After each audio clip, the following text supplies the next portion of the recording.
I, 36F, am thinking of splitting up with my husband, 36 meters, 14 years, even though we still love each other. How to decide if that's the right thing to do? My husband and I were high school sweethearts and got married right after college. I am the only relationship he's ever had. We really love each other a lot, but there are many problems and I am thinking about splitting up. But I am kind of agonizing over it and am wondering if anyone has thoughts. The good, we have a lot of fun together, we have a lovely home and pets that we love and have generally built a successful life. We do enjoy doing some of the same things, we like the same kinds of TV and love our city and cooking for each other and going on walks and trying new things. He has lots of incredible skills, makes great food and does a lot of our household errands and chores around the house. The sex is good, we like a lot of the same things. We would be great friends with benefits, to be honest. The less good, we've definitely grown in different ways over time. When we first got married,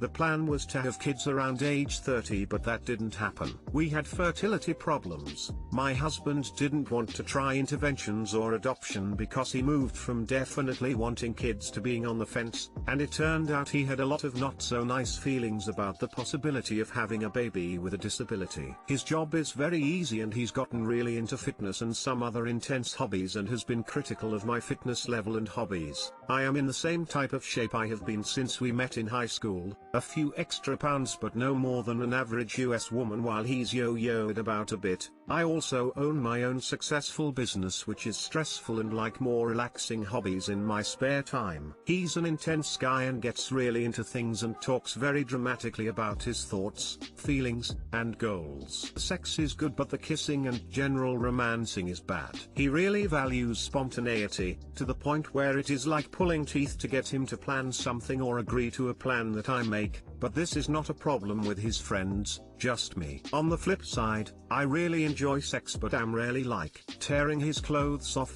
/ drooling all over him about it, more of a reactive sexuality, hot once we get into it, and he feels bad that no woman has ever wanted him in an overt, lustful way like he does with women. We have a theoretically open relationship but his standards are very high and he's really only ever used it to be borderline creepy to female friends and moan about prospects on apps. I had a fling with a friend that was wonderful but have no interest in dating strangers or a just sex relationship. He doesn't like it when I am uncomfortable with something he is doing and thinks I need to toughen up / trust his judgment / let him be himself. Our fighting has been pretty unhealthy, occasionally borderline or actually abusive, in the past, mostly because of his temper getting out of control. We have been in counseling and some things have gotten better. He really regrets being critical of my hobbies, has genuinely apologized, and understands that he's been a jerk. The temper and yelling when it comes to fighting has improved so much I can barely believe it, though I'm still hurt that he thought it was okay to treat me like that for so many years, and it does still crop up when he's grumpy about something else. That also leaves quite a few personality differences. I do not believe that we are the best matches generally, but again we do still love each other very much and have built our entire adult lives together. I just don't know what the breaking point should be. Too long didn't read. How do you know when to keep working on a relationship and when to call it?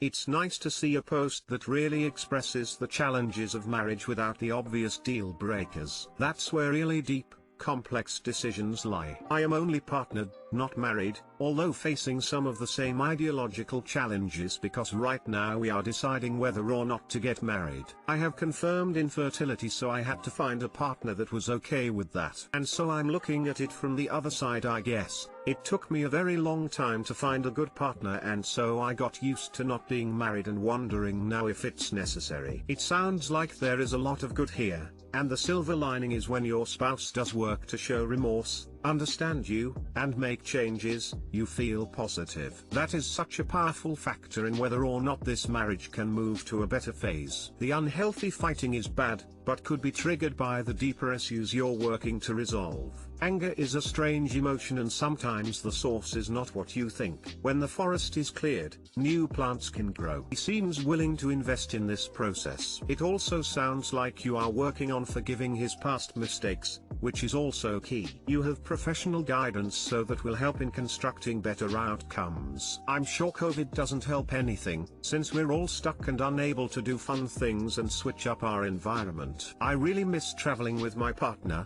as these were some of the best moments in our relationship. Best of luck to you. No easy answer certainly. Trust your heart, it will know what to do.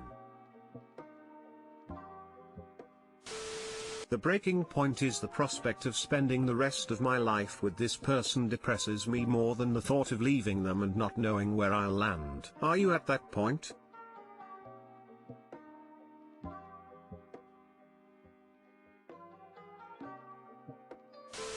How will you feel at 50 if you are in the same spot you are now? Will you regret not trying harder to have kids, not having more passion and adventure in your life? Every relationship has its challenges, and every relationship ebbs and flows. It sounds like he doesn't value you very much, and you are responding to that somewhat. You don't feel passion because he doesn't express it. He's taken you for granted. It's possible that he can grow, as he's already done. But can you get past the previous behaviors and neglect? I think you guys should physically separate. You don't know how to live by yourselves. The space will either make you miss each other and make him realize how good he has it with you, or you know your answer. The idea of this is scary, but it's true that neither of us have ever lived alone, and it is objectively a great idea.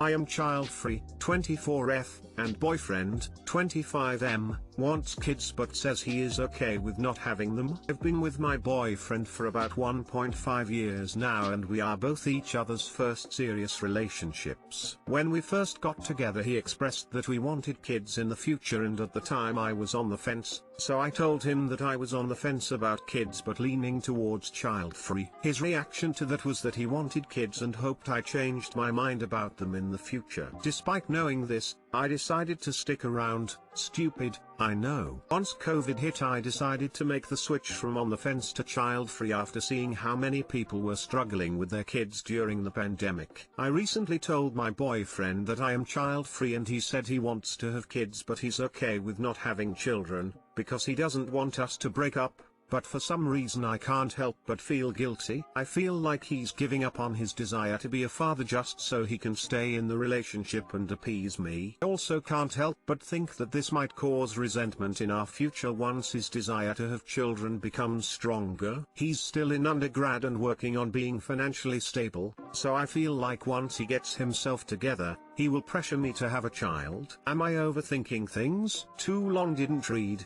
I am child-free and my boyfriend wants kids but is willing not to have them because he doesn't want to break up. Men often wait for women to change their minds about kids. To be fair, and really not to undermine the validity of electing for a child-free life, it's not uncommon for people in their early 20s not to want kids and later change their mind when their life circumstances are more stable and they've become more comfortable with the idea of parenthood. Of my friends who were staunchly child-free around 23 to 25, most of them have, happily, become parents around their mid-30s. Obviously don't get into a relationship with someone who is adamantly child-free if you're sure you want kids in the hope you can change them, but it's not a glaring incompatibility if you're on the fence in your mid-20s. You are not overthinking this. And unfortunately, society and popular culture have led your boyfriend to not truly believe that many women would want to be child-free. Wanting to remain child-free always seems to be portrayed as a typically male choice. Or he genuinely believes he can trade this life choice of his with something else you might really want and get at least one child out of the relationship in the future. Or he believes you will change your mind like many do, even if you are firm in your choice. There is no compromise to be had here, unfortunately, and I can guarantee that someone who does want a child doesn't ever change their mind about having them. The decision on next steps are your own. But until you can show him that you are actually willing to exit the relationship over this issue, he may not actually believe how strongly you intend to stay child-free. Unfortunately, it seems like the best decision is to break up, since this can cause so many issues in the long run. in the future, or now even, it might be worth getting your tubes tied so that you will be able to prove that you won't and can't just change your mind. I have heard plenty of stories on Reddit of partners who were like yours and then they absolutely lose it when the CF person gets sterilized. It will also help prevent an actual pregnancy without the need for hormonal birth control or hoping that the condom doesn't fail. Honestly, most likely when he says this, he said he wants to have kids but he's okay with not having children, because he doesn't want us to break up. He means this. His reaction to that was that he wanted kids and hoped I changed my mind about them in the future, but has decided that now is not the time to be fighting you on it. He's either banking on you changing your mind or there being a slip up. It's probably as hard for him to break up right now as it is for her. They love each other. The breakup will likely happen in 4 to 5 years. Talking about it, and breaking up earlier so both can find partners who want the same thing as they do. That would be what's, theoretically, best for both of them, but love is a strong emotion and it will make that very hard to do. First, congrats on knowing you don't want children. It's not for everyone. My 43 closest childhood friend doesn't have children. Her and her husband were on the same page prior to marriage in their 30s. But, honestly, this is something that both parties should be 100%. It's such a huge issue that having one party settle really isn't fair. This is something that might haunt him for years. My 20th mother just told me I waste her time and I can't bring myself to look at her the same way. How do I get over it? Too long didn't read. At bottom. My 20th mother told me I wasted her time and oh can't bring myself to see her the same way. It started yesterday night during dinner. My mom made fun of my grandmother who was in the same room as us. My grandmother is a coherent and generally insecure person, and she's been super stressed taking care of my grandpa. Especially more so because he just underwent chemo. My grandmother heard but didn't say anything. I could kind of tell on her face she was a bit hurt. About an hour later I mentioned to my mom how mean it was, how she always antagonizes my grandmother and she should be more sensitive to her feelings. My mother instead claimed that my grandmother never understands anything. I spend every day with my grandmother, we talk about anything and everything. So this isn't true at all. I tried to tell this to my mom and reminded her that if I ever treated her the same way, she would lecture me on being respectful. Instead of talking about it more, my mom instead started getting angry at me and snapped, "Shut the fuck up." I didn't say anything and then a few minutes later she goes, "See, you've wasted 6 minutes of my time." Maybe it's just the general stress of life right now and not being able to see her often, as she's an essential worker, but that hit too hard. I ended up going to my room and locking the door because I was just super hurt and didn't want to make anything worse. A few hours later, filled with just a fun time with friends, I still couldn't shake this really bothered feeling. I couldn't even bring myself to look or talk to her today. I don't really know how to fix it because I'm so hurt, but I know she's never apologized because she's never apologized to me for anything. I know that I have to get over it or else we'll never talk again, but this isn't the first time she's done things like this and I'm just so tired. I wish I was stronger. I wish I wasn't so sensitive. How do I even approach this? How do I change my perception of her now? We have a family party tomorrow and I'm not sure if I can pretend things are okay. Too long didn't read.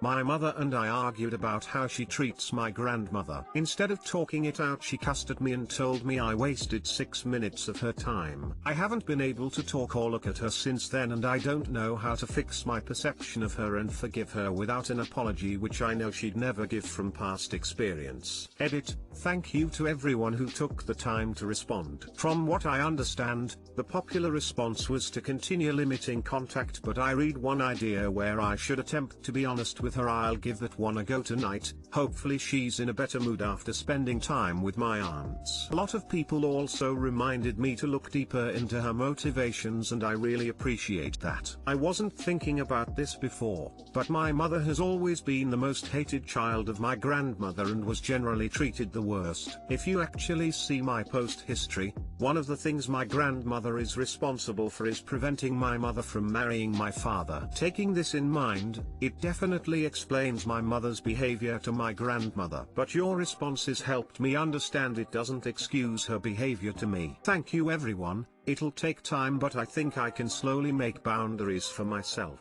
Maybe I won't gain an apology, but looking at the situation from a deeper insight and knowing I did what I could definitely makes me feel better.